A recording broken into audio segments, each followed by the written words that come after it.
Hello everybody and welcome back to Screen Stars. I'm here today to bring you my review for the 2019 fantasy drama horror The Isle, a film that is written by Matthew Butler Hart and Tori Butler Hart, and it's directed by Matthew Butler Hart. And this film stars Coleth Hill, who you will recognise, and it took me a while to recognise him because he's got hair in this film, who plays Varys in Game of Thrones. We have Alex Hassel, Tori Butler Hart, who was one of the writers, and Ix Wilton Reagan. And this is a film that focuses on three shipwrecked sailors from a merchant ship who, at the beginning of the film, you see them in a rowing boat. Their ship has gone down, they're lost at sea, and then they find land, and it leads them to this isle.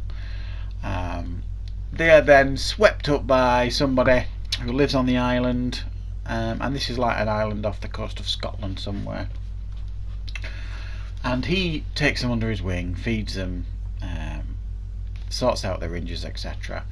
But they soon discover that something's not right with this island, and there's hardly anybody on it for a start. There only seems to be this guy who found them, Coleth Hill's character Douglas, and their two daughters. Essentially that seems to be it on this isle, nobody else. And these three sailors soon discover that things aren't right. They want to get off, they want to get back, but they're not allowed to. They're discouraged from exploring the island, and then it becomes clear that there's something wrong with the two daughters as well, who desperately want them to stay and will do anything to make them stay. And slowly but surely these three sailors figure out that there's something sinister going on, and it might have something to do with the sinister legend of sirens. Right, what did I think of The Isle? Well, this is a bit difficult in a way. This is a bit of an acquired taste, this film. I would say that if you're a fan of BBC costume dramas, you're in for a bit of a treat with this one, because that's what this felt like to me. It felt like a decently well made BBC produced drama that you would watch on TV. It's well acted, it's nicely written, it's nicely directed, the cinematography is lovely, it's beautifully filmed, everything about it is pretty good. However, the story just didn't particularly grip me. It wasn't they didn't commit to anything really. I mean, it was, apart from the drama, it did feel like a drama. It almost felt like a stage play at times. But it's very light on the horror, is this film, and it's very light on the fantasy. It never really fully commits to either, and you never really felt the threat of this isle.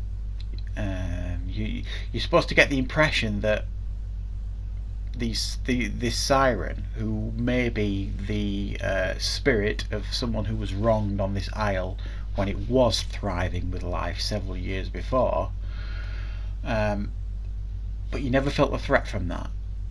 They tried to tell it through flashbacks, what happened and stuff, but I don't think they did that particularly effectively. So you never really understood why these two daughters were doing what they were doing, and how this siren spirit was doing what that was doing, and why it was doing it, and why it would punish everybody when something specific happened to that person when it was a human, if you like. So the story didn't really hit for me. It didn't keep me gripped. What kept my attention throughout this film was generally the performances, and the way it was filmed and the location. It was very, very nice and pretty to look at, and the performances were all top notch, and it was quite a unique film in a way. It's just pretty slow burn, not particularly horrific, and they don't fully commit to the fantasy side of it either. So it's more BBC costume drama this than anything else. But I'm going to give it a 6 out of 10 because it is watchable. It's not a bad film. It's not for everybody, but if you go into this film thinking you're going to get full on horror, you're going to be very greatly disappointed, because that's not what you're going to get. You're going to get a nicely made costume drama with some fantasy horror elements sprinkled in. So that's my review for The Isle. I hope you enjoyed that review, and I shall see you next time on Screen Stars.